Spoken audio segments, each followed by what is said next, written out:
अस्सलामुअलैकुम मेरी YouTube family. Hello सबको मेरी तरफ से 14 अगस्त बहुत बहुत मुबारक हो।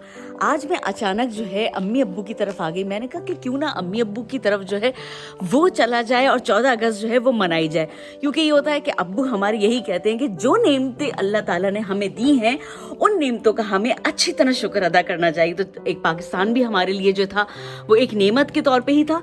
तो मैंने सोचा कि क्यों ना इस वक्त जो है अम्मी अब्बू के घर चला जाए और उन लोगों से जो है वो 14 अगस्त के सिलसिले में बात करी जाए। तो जी जनाब, तो आइए चलते हैं, मैं इस तरफ से चलती हूँ और आप लोगों को जो है वो दिखाते हैं कि क्या हो रहा है। हाँ जनाब, तो अब मैं यहाँ से दे रही हूँ एंट्री। हेलो आसिफ, अस्सलाम वालेकुम, कैसे हो, ठीक हो? आए जनाब, ये है इस वक्त, यहाँ चलते हैं।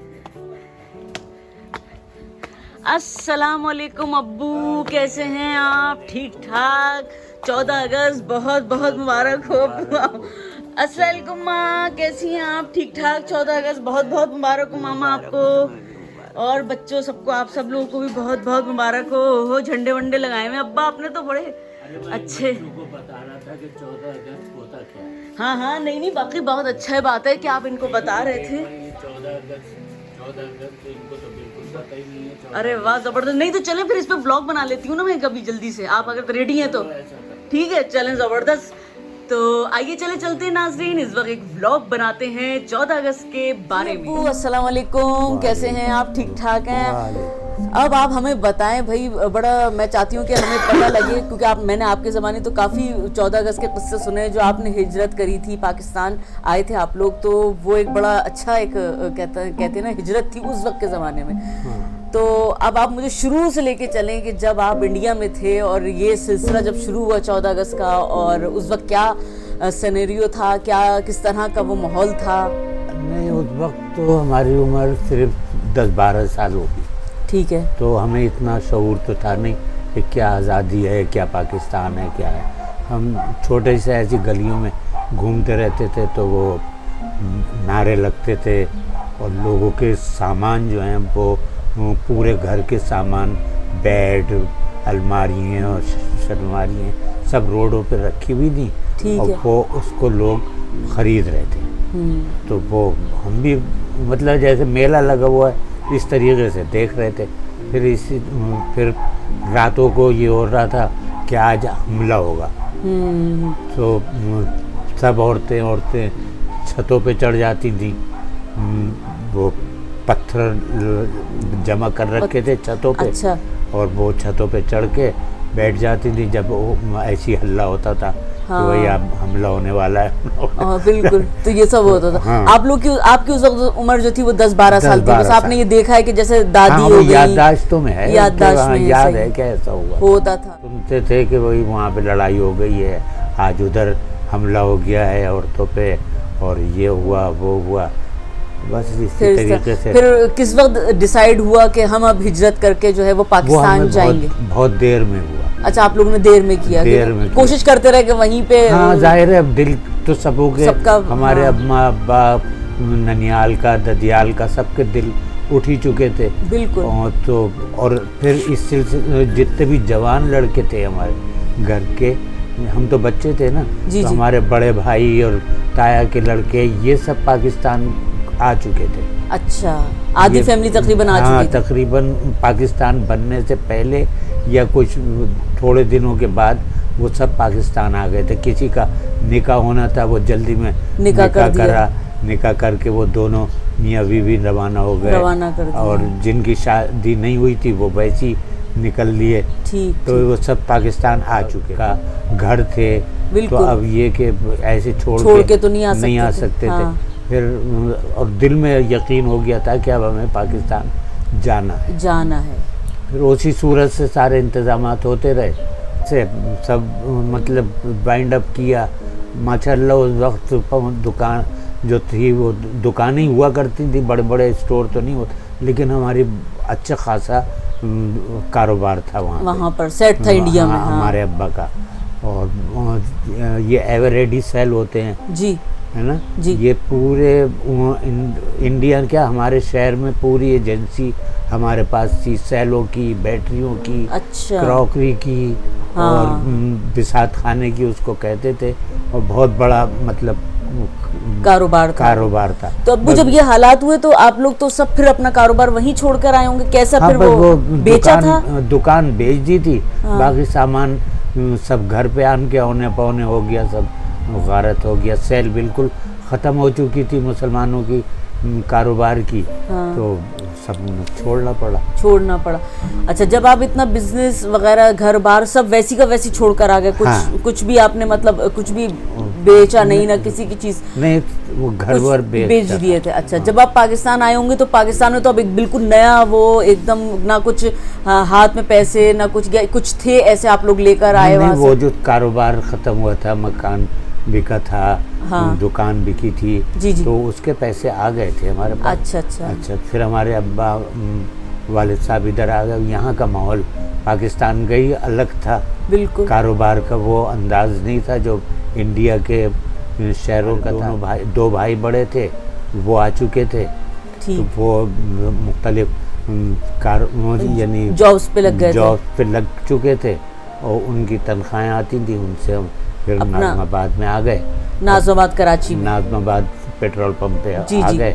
वहाँ पे हम अब्बू और अम्मा और 2 बहनें और 3 भाई सब। हाँ, वो आके रहने लगे, पढ़ने लिखने लगे।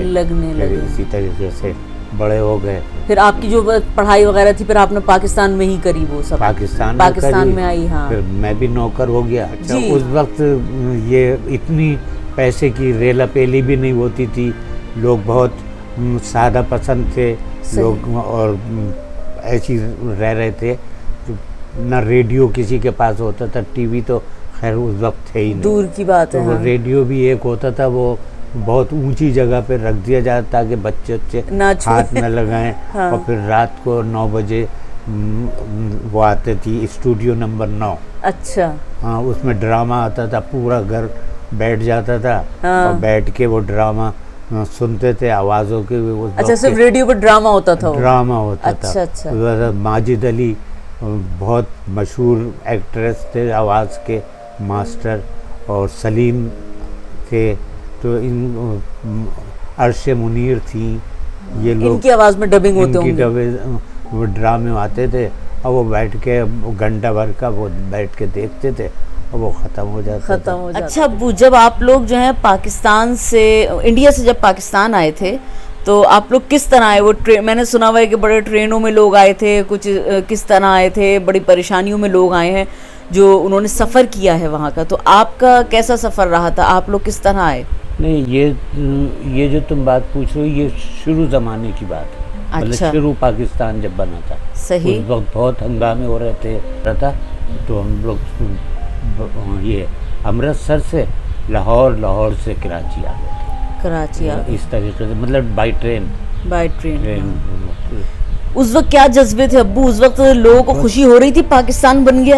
हाँ, बहुत, हमें तो बहुत खुशी हो रही थी वहाँ जा रहे हैं पाकिस्तान। हम तो बाकायदा वो वीज़ा लेके आए थे जी। तो फिर ये लाहौर के अपना इमिग्रेशन कराया, सब कुछ करा के वहाँ से ट्रेन में बैठ के कराची आ गए। कराची में हमारे भाई मौजूद थे। हाँ।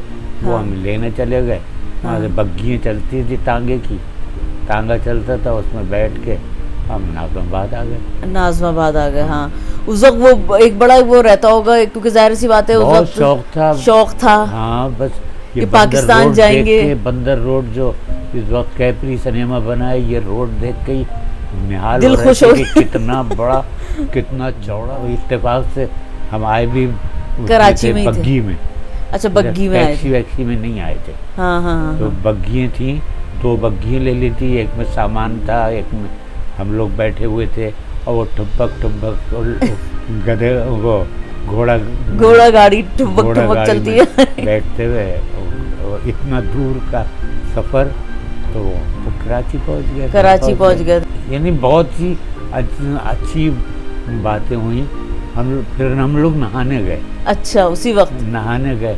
अब जो नहाने गए तो हमें तो वो टोटी वाला नल या नल का, वो जो नल का, बिल्कुल हाथ का नल का, उस पे बैठ के नहा लिया करते थे। हाँ। अब यहाँ पर मतलब ऑटोमेटिक वो खुले टोटियाँ लगी हुई थी, ऊपर शावर लगा हुआ था। हाँ। हम हैरत से फिर हमने दूसरे भाई को बुलाया, हाँ। मतलब बहन को बुलाया जो छोटी, हाँ। तो देखो यहाँ पे ये क्या लगा हुआ है, इसमें नहा रहे। बड़ा मजा आया भाई, ऐसा बारिश से नहा रहे। नहा आ गए। हाँ, जगह है, फिर आहिस्ता आहिस्ता माहौल में ढलते चले गए। और अब उस वक्त के पाकिस्तान या कराची में और आज के कराची में आपको जमीन आसमान का फर्क हो गया? उस वक्त तो बहुत ही सुकून पुरसुकून कराची था, बहुत ही अच्छा था, ठंडी ठंडी हवाएं हर वक्त चलती रहती थी। हाँ। और जहाँ बैठ जाओ नींद आने लगती थी। हाँ। अब तो बस धूल उड़ रही है, कहीं नहीं था, बस अपने हाँ। कोई औरतें मर्द सब अकेले चले जा रहे हैं। उधर शालीमार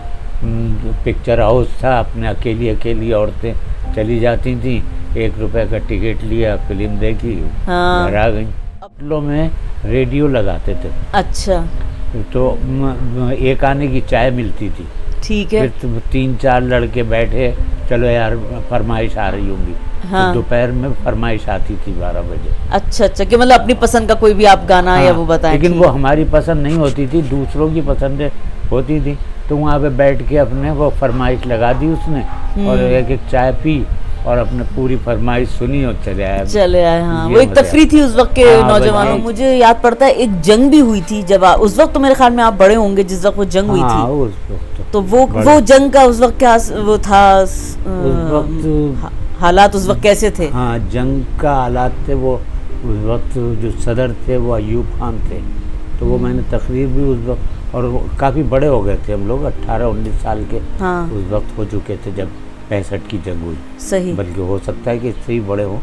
तो वो मतलब सब समझ आ रही थी, और सुन रहे थे कि आज उधर बम फट गया, इतने आदमी मर गए, और रातों को सब पहरा दे रहे थे।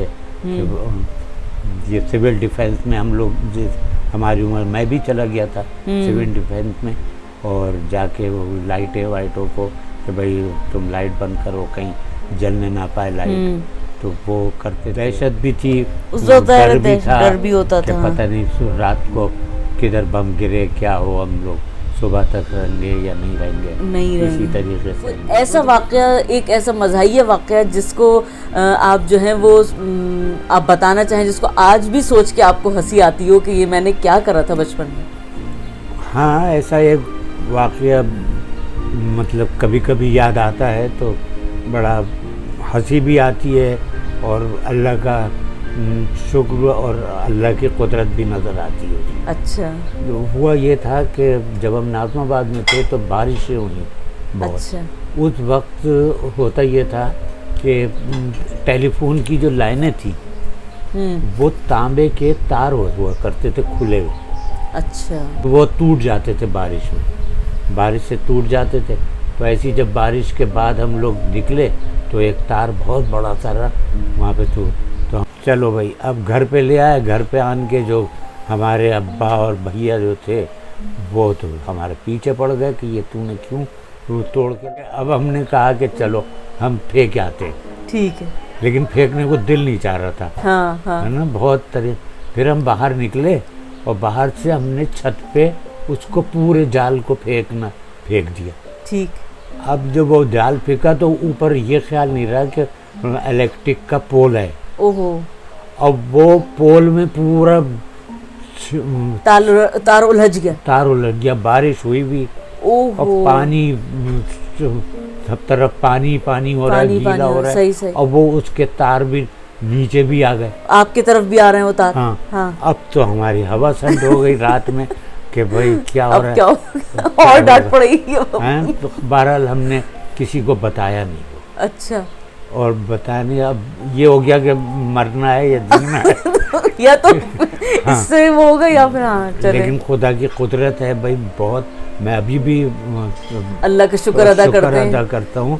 मैं गया अकेला, हाँ। सुबह ही उठा फजर से भी पहले, हाँ। और उठ के मैंने देखा कि वो तार बार लिपटा हुआ है। फिर मैंने वो अच्छा शऊर भी नहीं था कि इसको हम तार को किस तरीके से खींचे, क्या हाँ। करें, क्या वो मैंने पूरा तार मुना हाथों से घसीट लिया। अल्लाह। अब उसमें करंट नहीं आया। और उसमें करंट होगा जिसमें अटका हुआ था वो तो पूरा पोल है, वहाँ पे 5 तार जो है उसमें एक करंट है, एक अर्थ है और एक ये तो अब्बा आपने क्या करा था तो बस वो कितनी एज थी उस वक्त आपकी? ज्यादा नहीं, वही शुरू का जमाना था जब 14-15 साल। 14-15 साल। हाँ, मतलब वही अकल नहीं थी, समझ नहीं होती ना जो समझ नहीं होती। बिल्कुल। ये तो पता था करंट लगा तो खत्म हो जाएंगे तो बस वो मगर ये नहीं पता था कि मतलब अब वो लेकिन दिल में तय कर लिया था कि अब मरे या जिंदा रहे, जिंदा रहे। लेकिन इसको निकाल लूंगा, अगर लग गया तो मर जाऊंगा, तो वो घर वालों की जो चीख पुकार थी उससे बच जाऊंगा तो ये वाकई तो ये बड़ा वो ऐसा वाकया है कि बिल्कुल सच्चा बात। तो ये भी ख्याल नहीं है कि जूते पहनने या किसी लकड़ी पे हम खड़े हो जाएं, बस सुबह ही को उठे रात में और वो लपाट के फिर हम फेंकने ने बचाया आपको वाकई। और अगर खुदा ना खास्ता अल्लाह ना करे कुछ ऐसा हो जाता तो फिर आज तुम्हारे सामने जिंदा नहीं नहीं अल्लाह ताला आपको लंबी उम्र और सेहत दे, आमीन सुम आमीन। बस ये है। तो तुम्हारे आने से पहले मैं अपने बच्चों को ये पाकिस्तान की कहानी बता रहा था मैंने।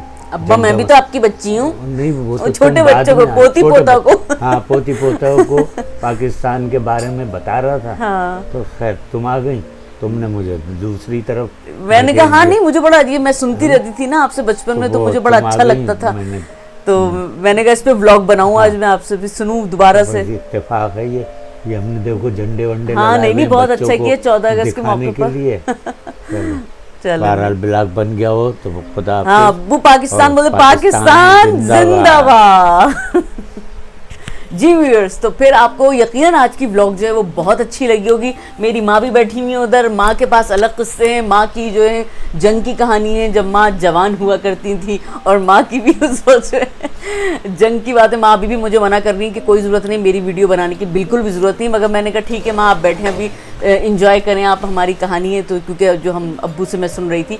तो जनाब ये आज का दिन रहा और उम्मीद करती हूँ कि पसंद आया होगा आप लोगों को।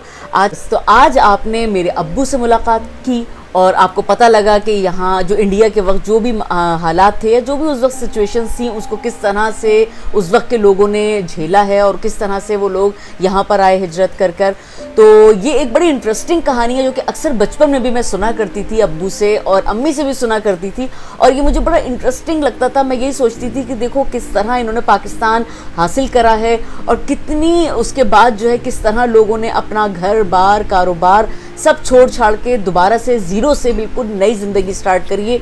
तो वाकई एक बड़ा ही मुश्किल काम होता है। प्लीज़ 14 अगस्त के हवाले से वीडियो बनाई थी मैंने वैसे, तो अगर आप लोगों को ये वीडियो पसंद आई हो तो प्लीज़ लाइक करिएगा, सब्सक्राइब करें मेरे चैनल को और शेयर करना बिल्कुल भी मत भूलिएगा। और उम्मीद करती हूँ कि नेक्स्ट व्लॉग में आप लोग फिर हाजिर होंगे मेरे साथ और मेरी वीडियो को ज़रूर देखेंगे। उसके अलावा जनाब अल्लाह, सबसे पहले तो फिर मैं एंड में जो है आप सबको दुआएं दूंगी कि अल्लाह ताला आप सबको हमेशा खुशबाश रखे, सेहतमंद रखे, अपना बहुत सारा ख्याल रखिएगा। इंशाअल्लाह ताला मिलते हैं बाद में। जब तक के लिए पाकिस्तान जिंदाबाद।